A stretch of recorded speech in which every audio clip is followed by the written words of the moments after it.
A gente tem uma capacidade louca de fazer julgamentos, né? E geralmente, muitas pessoas fazem julgamento a partir das experiências contadas por outras pessoas, das análises feitas por outras pessoas. E a colega pedia sugestões com o tema Lucas Neto. Ela colocou: eu quero ideias de decoração do Lucas Neto, que vai ser o tema da minha sala, né?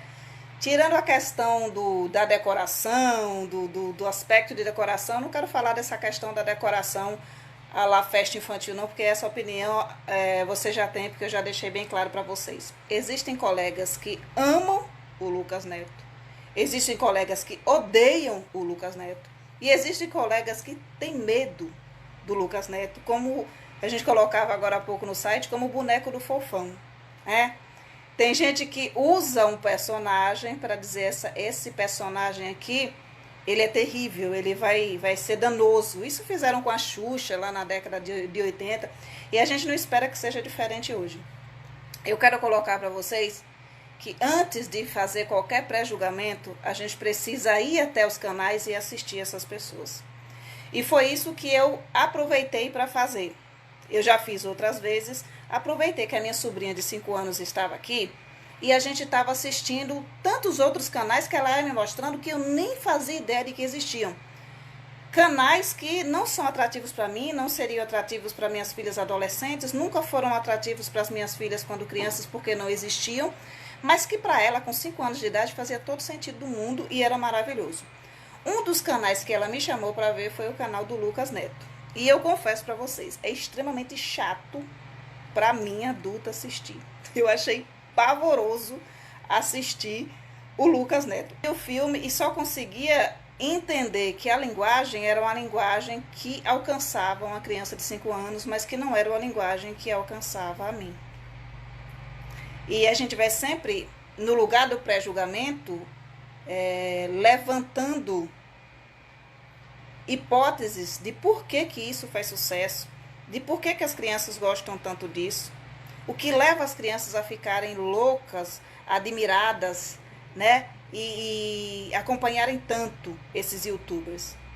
E na minha opinião, eles sabem exatamente qual é a linguagem que essas crianças entendem. E eles utilizam essa linguagem, utilizam esses recursos. Eles não falam de forma infantilizada como a gente faz na educação infantil, por exemplo. Eles falam basicamente como uma criança de 5 anos de idade fala e faz coisas que uma criança de 5 anos de idade acha maravilhoso. Coisa que na sala de aula a gente não faz.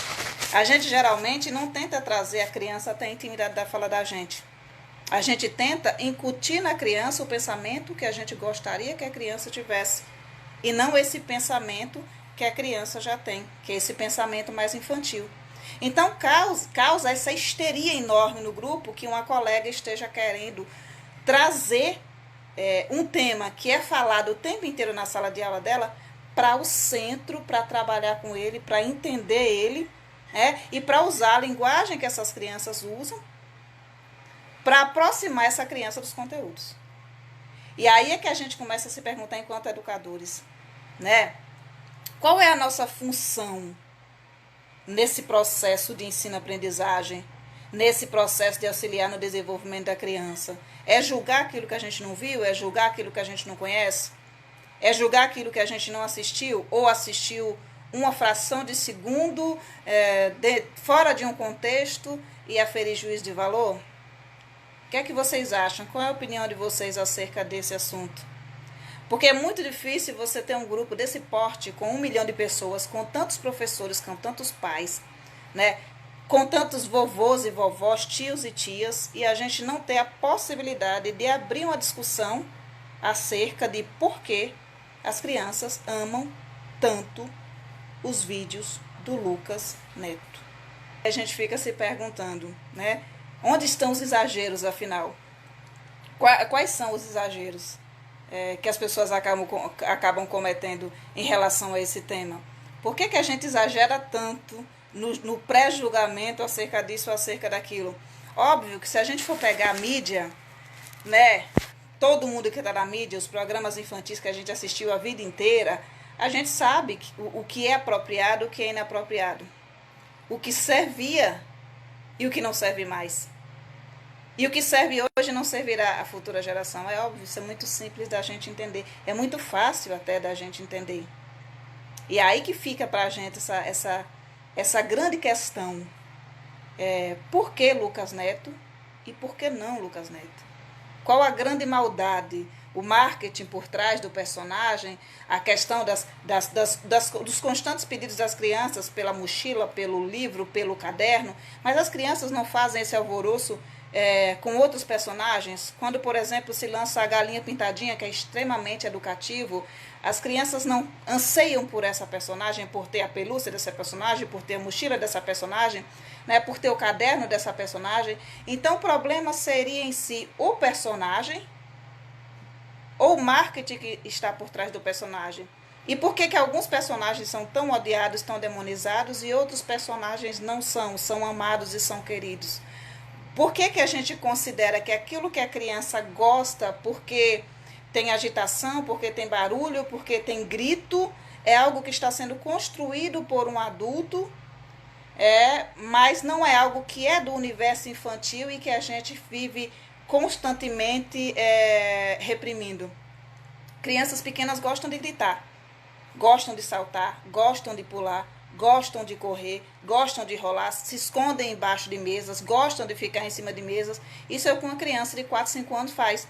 Não importa se ela é da zona rural, se ela é da zona urbana, não importa de onde essa criança vem. A criança, ela gosta de agitação, ela gosta de correria, ela gosta de alegria, de agonia. É disso que ela gosta de emoção, ela gosta de certa entonação de voz. E o que é que o professor faz na sala de aula? O que é que a gente faz? A gente tenta trazer calmaria, tenta fazer com que essas crianças se comportem na sociedade da forma que o adulto se comporta na sociedade. Então a gente muitas vezes vê um personagem como algo extremamente nocivo. Por quê? Porque reforça na criança os comportamentos que essa criança naturalmente já tem, que é o comportamento de correr, de gritar, de brincar, de se esconder atrás das mesas, e a gente não quer isso. A gente não quer isso em casa, a gente não quer isso dentro da escola.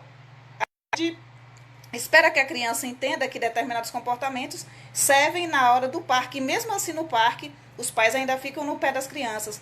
Não grita, não pula, não salta, né? E a gente tem essa energia toda para ser colocada para fora.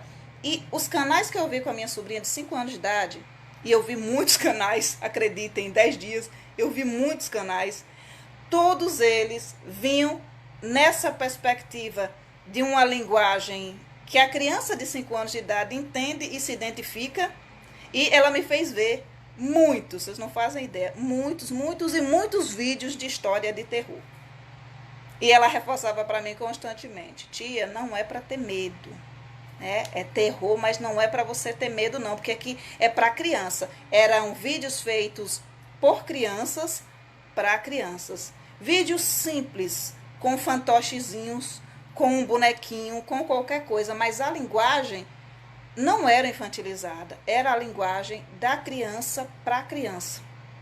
E pelo que a gente pesquisa e tudo mais, o que os youtubers fazem é trabalhar junto a psicólogos, trabalhar junto a pessoas que...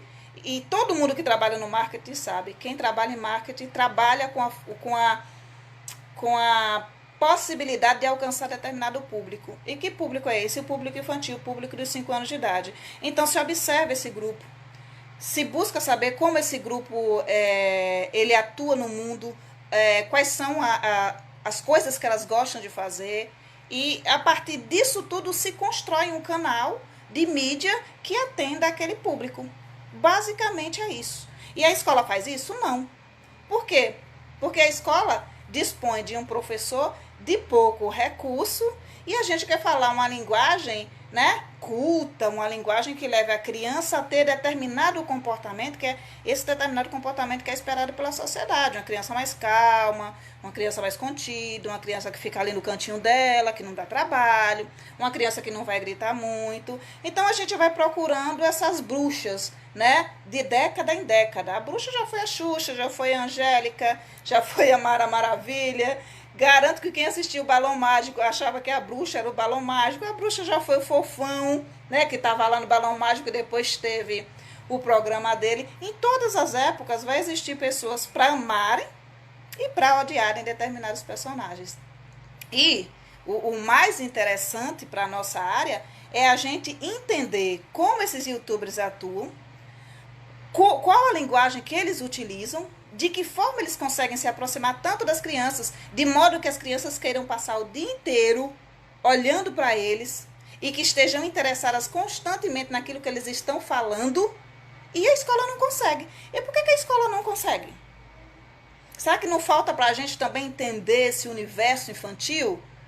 Porque muitas vezes você vai ver um videozinho básico, como eu vi muitos com a minha sobrinha, um videozinho básico do Lucas Neto, e ele está debaixo de uma mesa, contando uma história, com uma câmera que não tem, sabe, não é aquela tecnologia maravilhosa, é um negócio simples.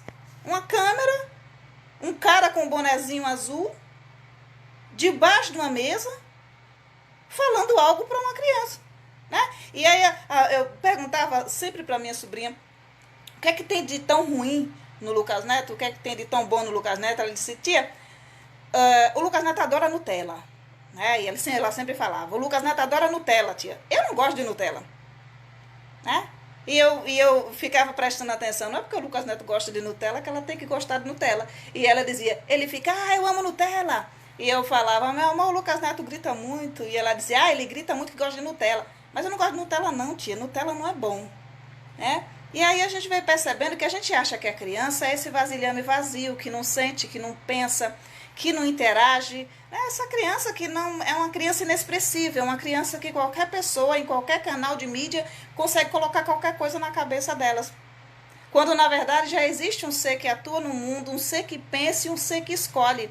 E o que a criança está fazendo na internet nesse momento? Ela está escolhendo aquilo que ela quer ver. E o que ela quer ver? Ela quer ver a galinha pintadinha, mas ela também quer ver o patati patatá, ela quer ver o show da Luna, mas ela também quer ver o Lucas Neto. Não difere muito do universo do adulto, por quê? Porque a gente escolhe aquilo que a gente quer ver. Então, num determinado momento, eu quero ver uma ópera. No momento seguinte, eu vou querer ver uma novela, né? Aí você pensa assim, qual é a carga cultural que existe numa novela, né? O que é que de cultura essa novela traz? E o que é que de cultura a ópera traz? E o que é que de cultura isso daqui traz ou aquilo ali traz? E a gente tem esse potencial de escolher. A gente vai lá e a gente diz, eu quero ver este canal. Por quê? Porque esse canal fala a minha linguagem. Porque essa pessoa tem ideias que eu acho interessantes. A gente não escolhe simplesmente porque, tô aqui e vou escolher aqui de acordo com o meu nível intelectual, né? De repente passa um videozinho aí no seu feed, é um videozinho bobo, um monte de coisinha engraçadinha acontecendo, e às vezes a gente se vê rindo diante de um cachorrinho que está se coçando na internet. E de que modo isso impacta a nossa vida, né? De que modo isso impacta a nossa formação enquanto professores, enquanto intelectuais. Eu acho que basta para a gente um olhar analítico acerca de cada canal que prende os nossos alunos. Um olhar analítico sobre o que essas pessoas fazem, de que forma essas pessoas atuam, quais são os recursos que essas pessoas utilizam para trazer essa criança para perto deles. Para ter esse quesito de trazer uma criança até a intimidade da sua fala. Eles conseguem fazer isso. A pergunta é, por que nós não conseguimos? O que é que nós fazemos que não atrai, que não é atrativo para as crianças, que faz com que elas fiquem dispersas o tempo inteiro? Será que se a gente gravasse a nossa aula e colocasse numa tela, a gente prenderia a atenção dessas crianças? Eu creio que não. Sabe por que não? Sabe por que a gente não consegue? Porque existem muitos canais, mas apenas alguns prendem a atenção dessas crianças. E outros não prendem a atenção. As crianças gostam de uns e não gostam de outros. Elas são indivíduos, elas são diferentes, elas têm gostos diferentes. E eu me pego conversando com várias mães acerca dos canais e de por que elas deixam assistir esses canais. E muitas mães dizem, eu comecei a assistir junto com a minha filha, junto com o meu filho. E eu observo que não tem nada demais. A questão do marketing, por exemplo, da ideologia do brinquedo, da qual a gente já falou muitas vezes, uma mãe me disse assim, eu sentada numa lojinha com ela, e ela disse, olha, a minha filha quer um boneco do Lucas Neto, mas eu não vou dar um boneco do Lucas Neto para ela porque é caro. E eu falava, mas você não vai dar só porque é caro ou porque você não daria? Ela disse, não, eu não dou porque é caro. Mas ela disse que os coleguinhas da escola todos já têm. Ela disse, os coleguinhas todos para ela é 2. Então, se 2 tem, ela também quer. Mas isso acontece só porque é o Lucas Neto? Quando é a pelúcia da galinha pitadinha, se 1 levar, 2 levar, todo mundo não chega em casa dizendo, mamãe, fulano tem? Não é aquela febre quando alguém compra uma mochila de determinado super-herói e alguém chega com a mochila do super-herói e todo mundo quer?